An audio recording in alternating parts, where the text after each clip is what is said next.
Hello and welcome back to Cheer Up, the podcast. Thank you so much for tuning in and thank you for supporting our journey. This is episode 10 and we have a special guest on. Yes, she's a cheer celebrity. She has over a whopping 1.2 million followers on TikTok. 1.4 million. I'm sorry, Talia. Introducing Talia. We're going to do it different, by the way, guys. We're jumping over to Zoom, so please bear with us as we welcome Talia. And hi, Talia. Thank you so much for joining us. Hi guys, I'm so excited. Thank you for having me. You're welcome. Hope you're feeling fabulous, enjoying life.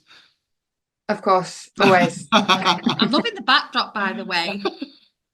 It lights up. It's really It lights up and it says Talia Lewis Cole. People think it's really vain, but I think it's great. Oh my God, where'd you get that? Wow. I will have one of them. I want one of them. I got it from, oh my goodness, I got it, someone sent it to me like 5 years ago. It's when I first started TikTok. Yeah. Someone sent it to me and I had it in all the backgrounds of all my YouTube videos. Oh, wow. I couldn't tell you where it's from. I'm so sorry. But I don't even think they're around anymore. Yeah, we do. Yeah. Not this one, but we need one with Cheer Up the podcast. That'd be so yeah, that would be cool. Cheer Up. I want one with my name. Yeah, he does. He would. I've just built a walk-in wardrobe, Jane. It look iconic in there. Honestly. It would. Right, we're going to get straight into these questions. Obviously, we want to keep this positive, uplifting. Obviously, athlete of your caliber as well. In the industry for, I always say, yonks, many years. How long have you been in the cheer industry for? I'm quite new to cheer. As cheerleaders go, obviously most people start when they're young, but I didn't start until I was 18 and I'm turning 22. So this will be my 4th season. So I've only actually been doing cheer for about 3 years. Yeah, which not many people know. People think, oh really? Yeah, well, I did gymnastics. I did gymnastics my whole life and then quit gymnastics, and then for like 3 years I was like, what do I do? I needed a sport because I was in such a competitive sport and needed to have that sort of sport back in my life. And that's when I saw a few of like my ex friends from gymnastics start cheer, and I was like, okay. And mum was like, I'm refusing to drive you anywhere else, because she was driving me to gymnastics like 10 times a week. She was like, you've got to wait until you can drive. So I had to wait until I was old enough to drive, and then I took myself.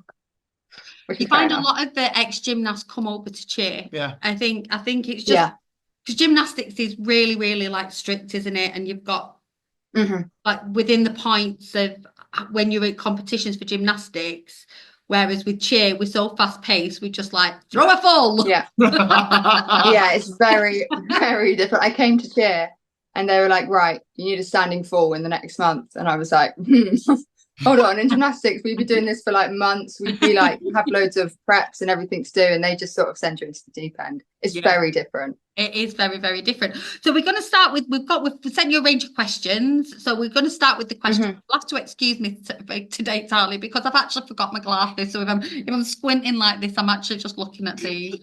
It's like caring. Okay, that's all right. Bless her. It really is. Honestly, you should see it when I take her to events. It's like, who's your grandmother? He's so cheeky, isn't he? He's so cheeky. I keep telling you, I'm your big... God. That's so funny. More holidays than you, then, love.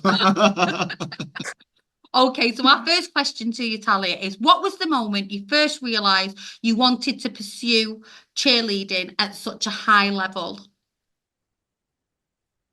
So I was actually part of a different club for like 3 or 4 months, but it was during all of COVID. So I don't even really count it as cheer. Like I did do Bournemouth, but that was sort of it. And I remember it was my first competition at Bournemouth and we won, and then we won Grand Champs. So that was like, it was my first competition. Wow. And we won it all. So I was like, oh, this is cool. Like, this is really cool. And then because I'd like followed, like I said, a few girls, like old gymnastics friends, and I'd seen that they were going to Worlds, and I didn't even know Worlds was a thing when I started cheer, because I watched the Netflix documentary Cheer. Yeah. And I thought that's what cheer was. So I was like, oh, maybe one day I'll go to Daytona. And then all my friends were like, no, Talia, like that's not how it works. It's all star cheer. And I was like, right. Then after Bournemouth, I sort of looked on Instagram and I saw that all of these clubs in the UK went to Worlds, and I was like, oh my God, like I just had no idea. And then I realised that I'd missed tryouts for most of the Worlds teams because I'd left it so late because I didn't know what was going on. But then I went to, they let me sort of try out late, and I sort of stepped in the gym and I saw like how big cheer actually can be, and I saw all these athletes and I was like, oh my God, like because of gymnastics I was so close to like making it big, like we're talking Olympics. I knew that I I did have a talent, and I was like, I can't just let this go to waste. And I was sort of like, right, I'm going to get on this team, and I am going to go to Worlds. And my first Worlds, I was such a baby, and like I was such a rookie. Everyone was like, who is this girl? Like I didn't know what was going on. I was like, oh, who's TGLC? Like everyone was like, and I was like, what? Like I don't know what's going on. And then after my first Worlds, like I just became so obsessed. Everyone else was in Disney, and I was sat in the ESPN like throughout the whole like week. I was just sat there watching every single team. Yeah. And then I was like, I need this feeling one day. I managed to sneak into I think it was TGLC's awards, and I saw them win. I don't know why. I was just surrounded by all these American mums, and they would go on, Jason, and I was like, what's going on? And I saw them win, and I was like, oh my God, like my whole body just had goosebumps. And I was like, I need to have this feeling one day. And that's sort of when I decided that, yeah, I'm going to be doing this for a long time. I'm going to be doing it until I win Worlds. Well, that's incredible. Do you want to do question 2, Theo? Yeah. You've been to Worlds and even had a globe. What was the most memorable or surprising of that part of the journey? Part of the whole journey. Yeah. So it was probably, I want to say, so that after my first Worlds, like I said, I got that feeling of, oh my God, I need to win Worlds. And I knew that there was only certain teams in the UK that were in certain divisions that would actually win Worlds, you know, the ones that won against the big American teams. So obviously when I got onto the team that I did, am I allowed to say? I wouldn't say. I don't know if I'm allowed to say. Yeah, we want to protect you the best way we can. That's fine. Any teams. Yeah. No, of course. So when I knew this team that had a very good chance of globing or winning at Worlds, there was like 3 months between Worlds before and tryouts, and I literally was in the gym every single day. And that's something I'll never forget, because I've never wanted something so bad than I did at that time. And I was training like 2-3 hours a day. I'm talking like every single day. And then when I got that email to say that I'd made that team, that was probably the most memorable, because I was at the pool. I remember I was at David Lloyd's swimming pool when I was with my mum, and I started crying, and she was like, oh, did you not make it? I was like, no, Dad, me too, I made it. Yeah, that was pretty great. That was a good feeling. It goes to show as well, hard work, and when you commit to something, it pays off. The universe will obviously treat you in the way, because it's seen the work and the blood, sweat, and tears that have gone into that process for you to obviously get what you want. So 100%, I'm massive advocate for that, and resonate with you so much, because I was exactly the same. I went to Worlds. Thank you. First year, I went as a holiday. I was like hooked, exactly the same as you. Like, oh my God, this is incredible. I want to be on that world stage. I didn't have the blessing to globe or anything like that. But the second year I went as a reserve, and I kept working hard. I kept working. I kept pushing. And in the third year, I actually got to compete on that world's platform. So I think if you keep pushing to what you want in life, then you can achieve it. And it's same in anything, not only in sport, in what I do or what you do as well, with like social media and stuff like that. If you push for something, you can really make an impact for what you do. And that's why I love what I do, and obviously you might love what you do. I think from a coaching definitely. Our experience was we obviously went to Worlds with dance, not on the cheer side, and with the hip hop, and it's the same, you know, it's having that dedication in it, going the extra mile, and having that mindset, that drive of that's got to be your focus, and that's the only focus you can have in order to make those things happen. I'm just going to digress just a tiny little bit, because you did mention your mum being with you at the pool, and I just think it's the cutest thing. Like, I saw your TikTok with your mum's 50 presents. I felt envious, because my kids didn't do that for me. So I've literally been saying to Vanessa, you're gonna have to make it up for me, because you're gonna have to do that. She wants 71. Yeah, my dad was the same, to be fair, and I felt awful, because my dad every single day was just having a strop, because his 50th passed, and he was like, why did I not get this for mine? I was like, Dad, there is not 50 things I can get you, like maybe 50 golf balls. Like I would not be able to do that. But no, me and my mum, we are so it's so lovely to see. So the question number 3 that we've got for you is, if you could relive any competition or performance, which one would you do and why? Oh my God, that's such a good question. Thank you. The thing is, so I would say World's Day 2 of the year that I globed, just because obviously it was the one that made us globe. But that routine was awful. Like, it was so bad. We all came off crying. Like, the coaches were like, "You're not going to globe. Like, you've ruined it. Just go away." So we're like, right. So it actually would probably be World's Day 1, because that routine was probably one of the best we'd ever done it. And like that, the atmosphere of the like crowd in the arena, everyone was just going crazy because we knew that we'd killed it. I mean, I actually messed up. I threw my double. Honestly, if you go and watch it back, it's on YouTube. It is the jankiest double you'll ever see. I sort of opened out during the 1.5 and then tried to wrap it in for the double. And I don't even think it counted. I think they didn't count it as a double. So sorry, guys. Other than that, I think the routine was a 0. But like, I wasn't that mad about that, because that was like, I was one of the only people that was actually throwing my double. So, you know, I was still proud that I was going for it, and I still got to compete a double on the world stage. Yeah. But that feeling when we came off and like everyone was so happy and like the morale was just so like high, that was great. I really loved that. Happen. We're only human. We can only try our best. Exactly. And how good, I mean, day 2 I threw a full. Like, I was not risking it. No way. Do you do any visualizations? You know, you said that you went in and you saw the top TLGC Top Gun win. And was you did you ever do any visualizations or any affirmations to sort of help you to sort of visualize and get there? We definitely did. We did it as a team. But I always found when we did it as a team, it didn't really help because it was so forced. Like, they'd be like, "Right now, sit in a circle and close your eyes and visualize it." But I can't sort of get into that space unless I'm mentally in that space. I can't just be forced to sort of sit there and visualize myself winning. So it was more, I did it on my own. I remember like the second day we got to America, second or third day, I remember I got up, I was up really early, I got my breakfast and I went into the bathroom, and I don't know why, I just had a moment and I looked in the mirror, and I always think about this. I looked in the mirror and I just thought about them saying, "And in third, second or first place," and then my team name. And I got all these goosebumps on me, and I sat there and I got in the shower and I actually started crying, because it was that moment I realized like how badly I wanted it. And then it was like every single time that I walked into that bathroom and looked in the mirror, I imagined getting that globe. And I mean, it worked, because we did. And honestly, there was just no feeling like it, like nothing. It was like the happiest moment of my life. It was just, even now, I've literally I'm getting goosey just listening. I look back at it and it makes me so happy. Oh, that is just so. Yeah, no, it was a cool day. Brilliant. So, Theo, do you want to do the next one? How do you stay motivated and keep the energy up when training gets tough? Okay, training does get tough.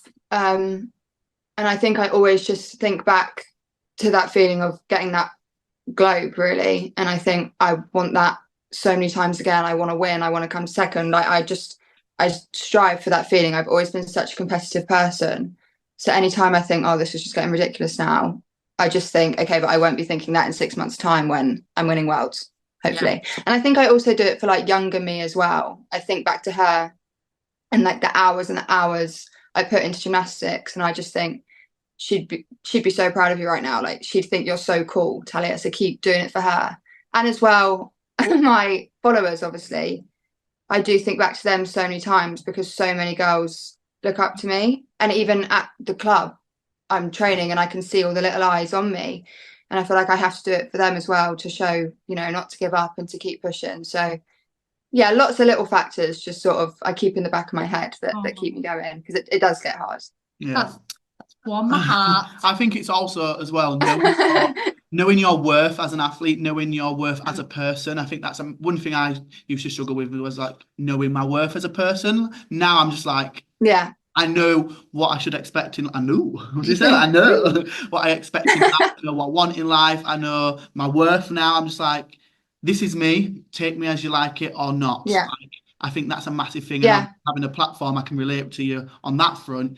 We are not only doing it for what we stand for, but also for people that follow us or people that are connected to our journeys. We want to make sure that we're stepping up and showcasing that you may go through hell, but there's always a silver lining and you can get through the other side as well. So I think that's massive. So pushing I think through the obstacles. Definitely. Yeah. the universe challenges us, and it's a massive challenge that sometimes gets sent our way. But when you overcome that, you get out the other side for sure.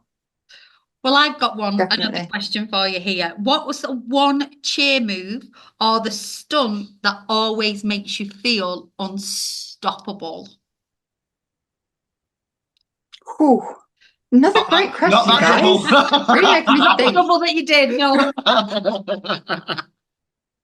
No, saying that though, it has to be a tumbling move, because obviously when I came to cheer, that's all I could do. I was just a tumbler because of gymnastics. I didn't know the first thing about stunting, and even now, like, I don't even know the names of some stuff. I'm at cheer and I'm like, right, are we doing that pull up switchy thing? And everyone's like, what? Because I'm so new to it, and I'm a coach. Sort of got chucked into it.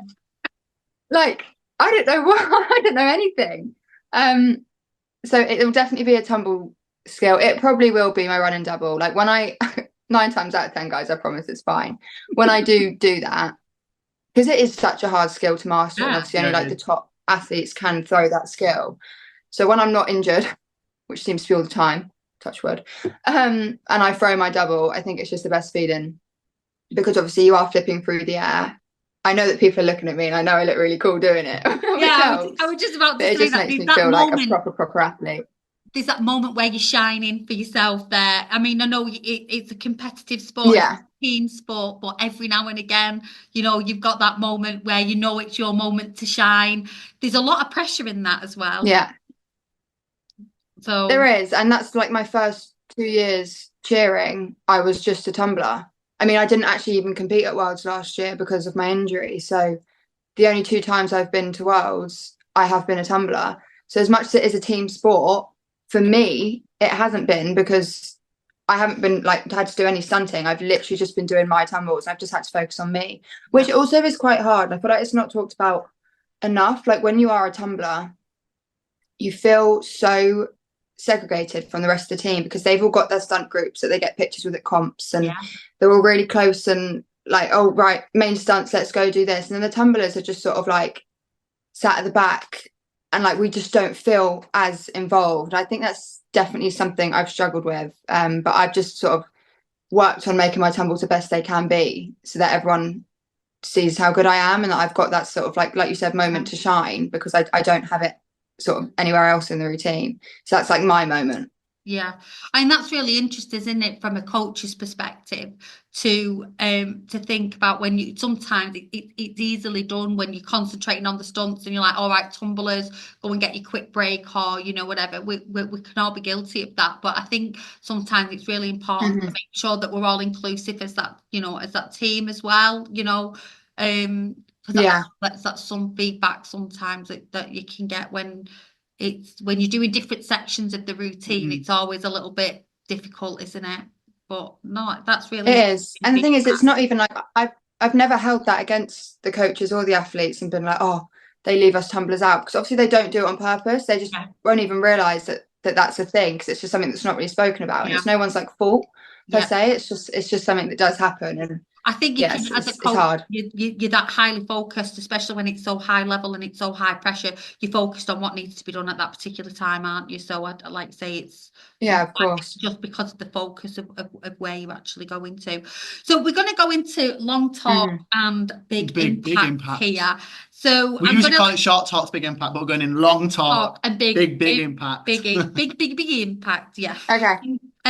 Theo, would you like to start with the first question? Yep. So you've grown such an impressive platform on social media. What inspired you to start sharing your cheerleading journey online? So with my social media, because I've literally been doing it like YouTube since I was about 12. Like, I'm not even kidding. I have been doing it now for 10 years, which is just crazy. I've always been so open with my followers, and like I just show them like everything that I do. So I know that like some influencers and YouTubers, their niche is like just fashion or just like makeup videos, and they don't really ever share their everyday life, which is like nothing wrong with that. That's just what their followers enjoy. But with my followers, I've always done like daily vlogs and like literally showing them everything. Like, they literally know everything. So when I started cheer, it's not great. Sometimes it's really scary. But when I started cheer, I sort of just started vlogging like I would, and it just naturally sort of incorporated into my videos. And then I realized very, very quickly, I was like, oh, hold on a sudden, like I've suddenly got this like huge cheer following. And I think it was probably my second or third like actual competition, and I walked into the arena and I literally got like bombarded. There must have been like 100, like maybe even more than that, girls just came like running up to me, like asking for pictures and everything. And that's when I sort of realized, I was like, oh my God, like I actually do have a cheer following now. And they clearly love it. And because I've gained so many little girls that are cheerleaders, it just sort of felt right to start posting more and more cheer videos. So yeah, it happened very naturally, but I'm so glad it happened, because I think my favorite thing about comps is like going and meeting everyone. It's so lovely. You are Cheerlebrity in the UK.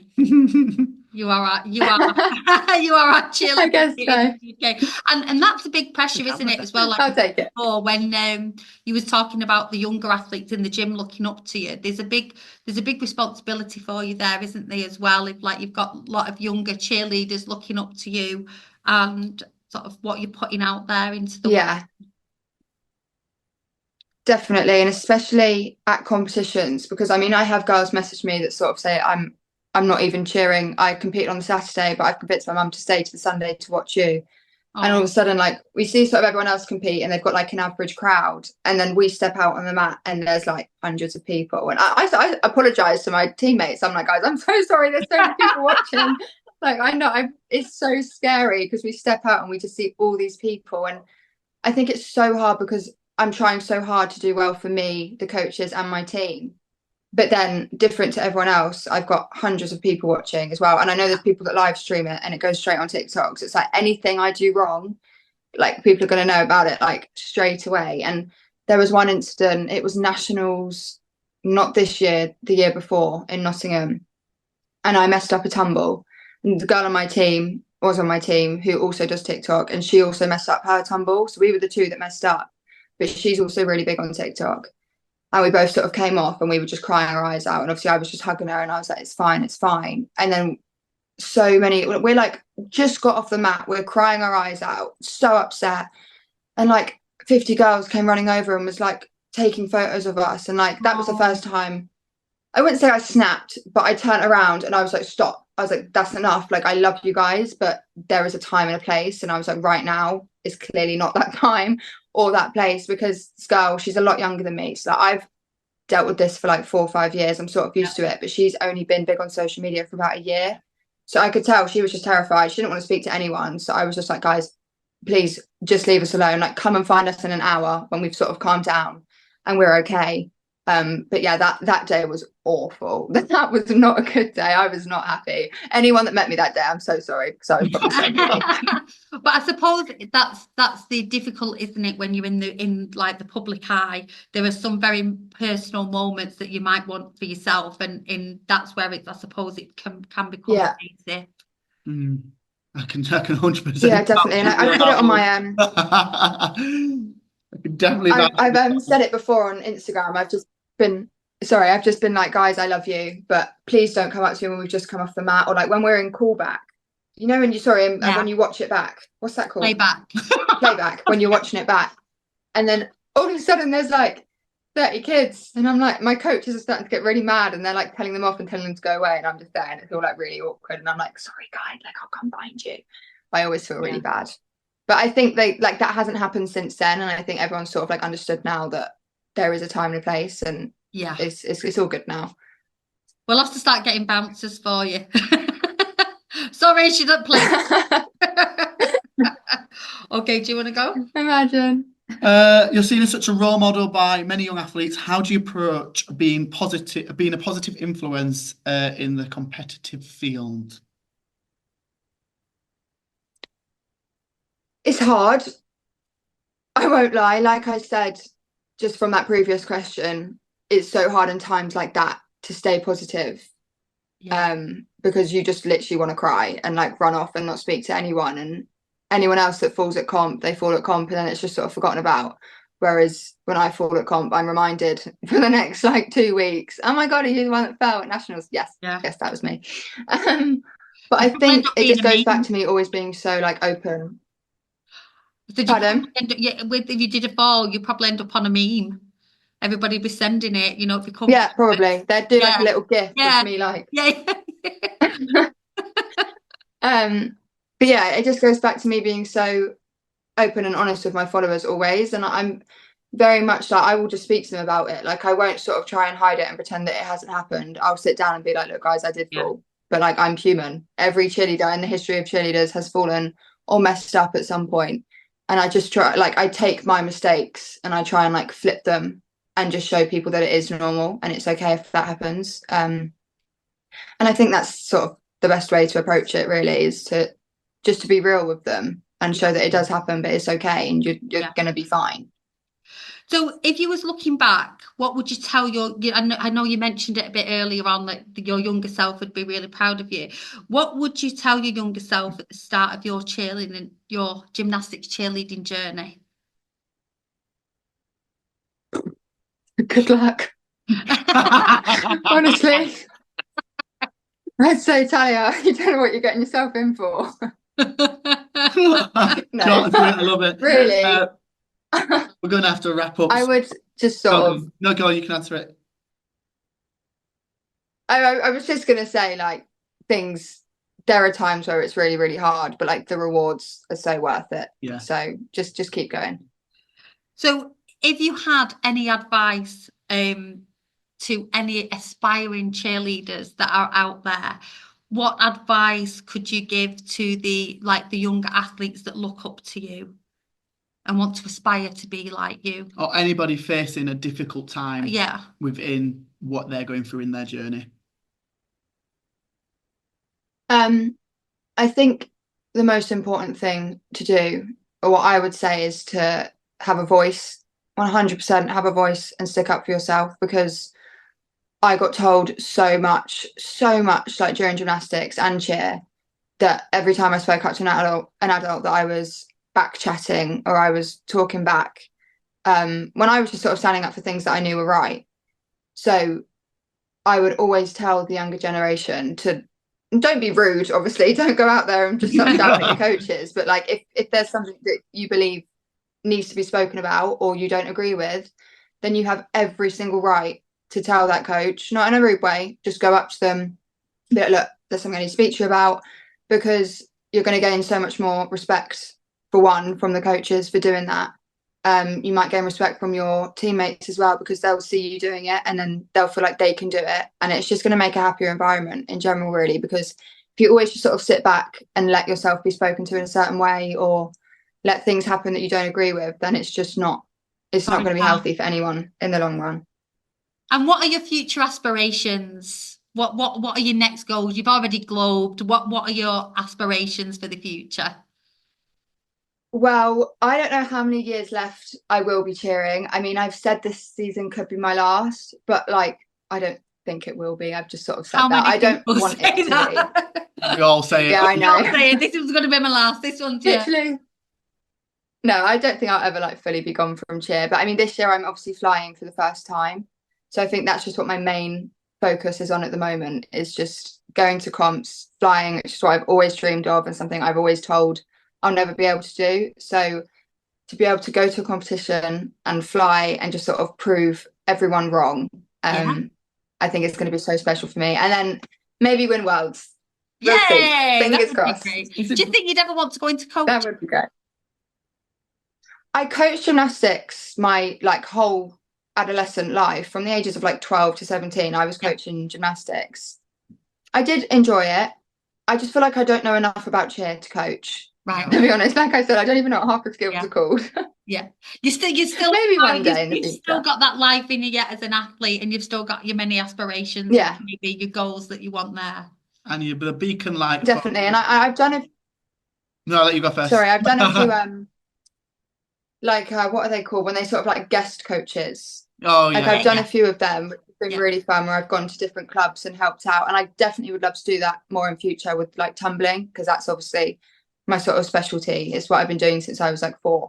So I'm qualified in that anyway through gymnastics. So I'd love to do more of them. I bet you'll be inundated now. Everyone's going to be going, no, we want you coming. Absolutely. Maybe.